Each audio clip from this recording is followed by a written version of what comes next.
Apa kabar? Alhamdulillah.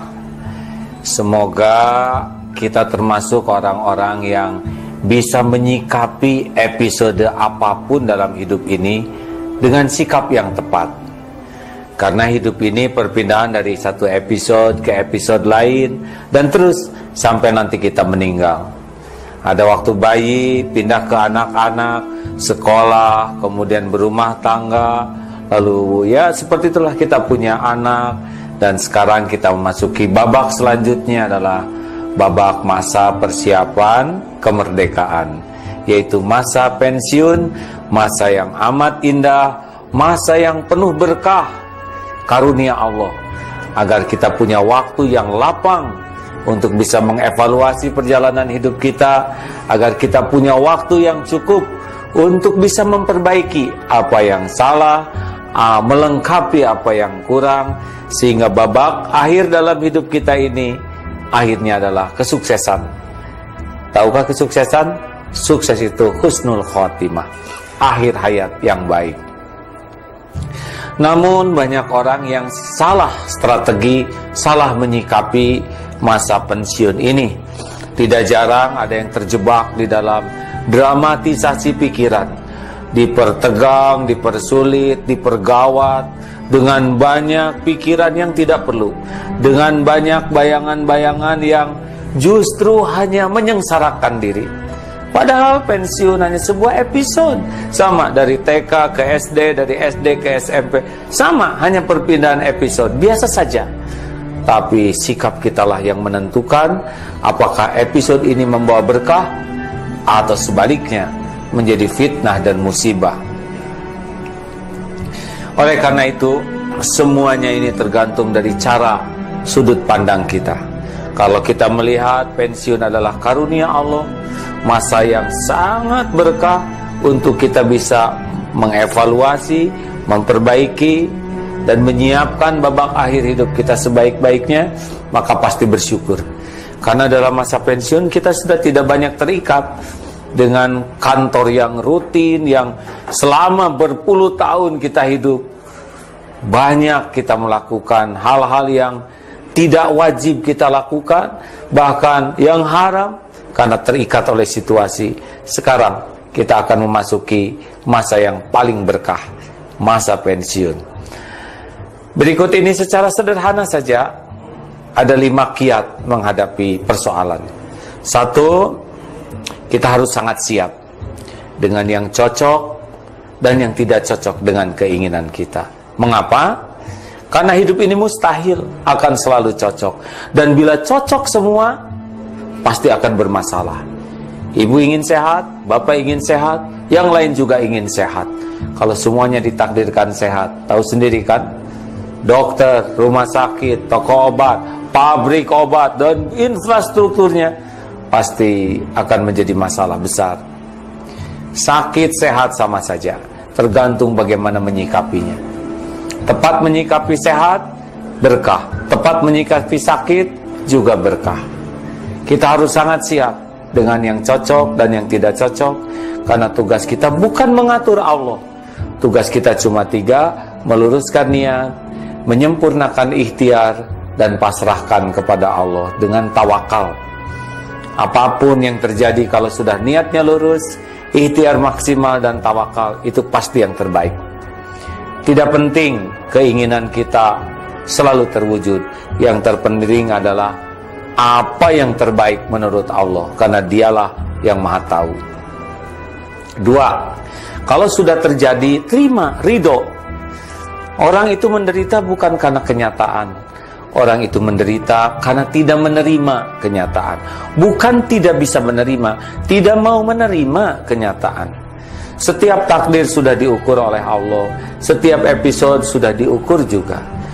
Berat ringannya tergantung dari kemampuan kita menerima.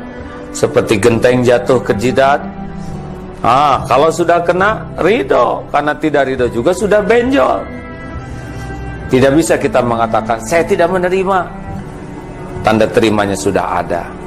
Nasi jadi bubur, terima sambil cari cakwe, kacang polong, kerupuk, kecap, seledri, bawang goreng, jadikan bubur ayam spesial. siap menghadapi pensiun. Kalau sudah terjadi, nikmati sambil kita cari hal apapun yang membuat masa pensiun kita masa yang paling indah.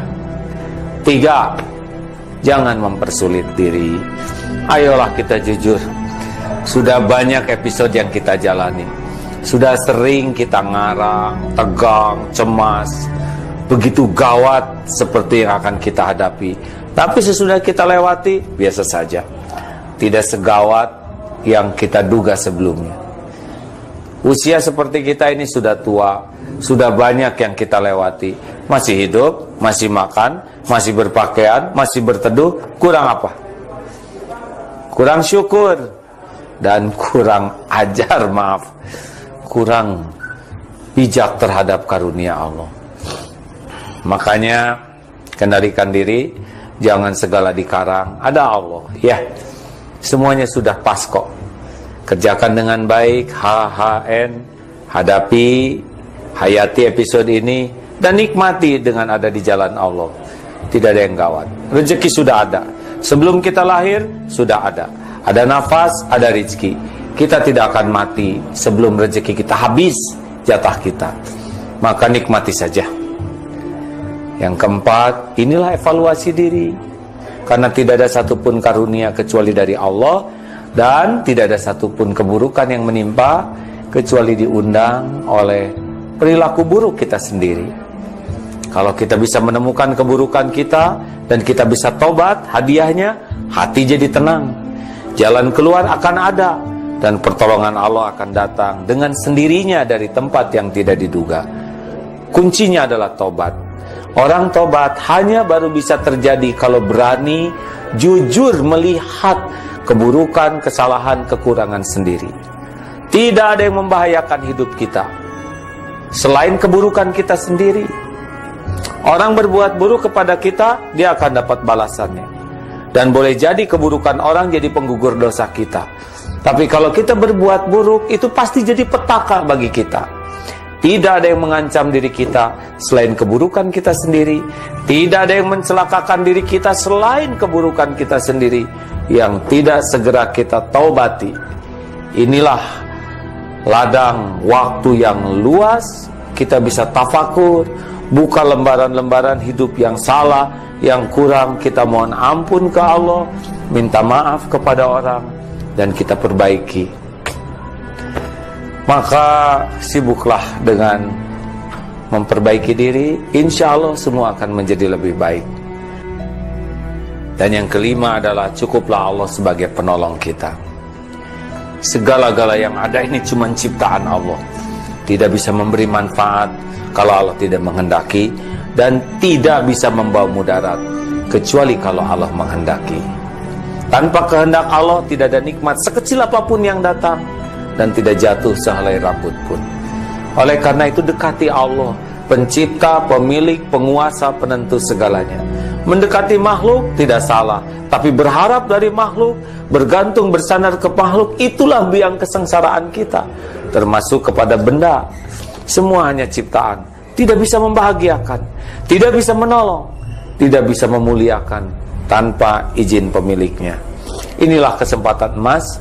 Mari kita patuh ke Allah. Wa may yattaqillah yaj'al lahu makhrajan. Makin dekat dengan Allah, pasti ada jalan. Jalan dibuka, baik yang terpikir maupun yang tidak terpikir. Wa may yatawakkal 'ala Allah, yang hatinya pasrah sambil menyempurnakan ikhtiar, fahuwa hasbuh.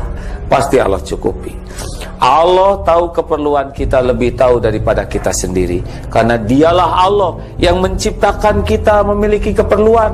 Dan dialah Allah pemilik segala keperluan kita. Dan dialah Allah satu-satunya yang bisa mencukupi kebutuhan lahir, akal maupun batin kita. Maka masa pensiun, masa berkah. Bisa taubat.